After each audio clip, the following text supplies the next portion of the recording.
अभिनेता रितेश देशमुखने आजपर्यंत खूप भूमिका साकारल्या। रितेशने Total Dhamaal, Housefull, Housefull 2, Housefull 4, Mister Mummy, Bank Chor यांसारखे अनेक चित्रपट केले। तर आता लवकरच रितेशची एक नवी वेब सिरीज प्रेक्षकांच्या भेटीला येणार आहे। ह्या वेब सिरीजचं नाव पिल असं आहे। ही वेब सिरीज 12 जुलै 2024 ला जिओ सिनेमा ह्या OTT प्लॅटफॉर्मवर रिलीज होणार आहे।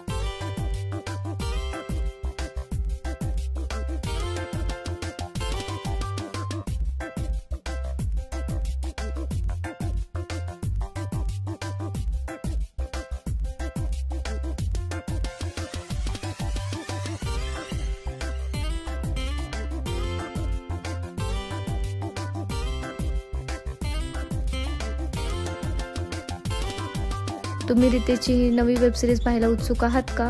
हे आम्हाला कमेंटमध्ये नक्की सांगा। धन्यवाद।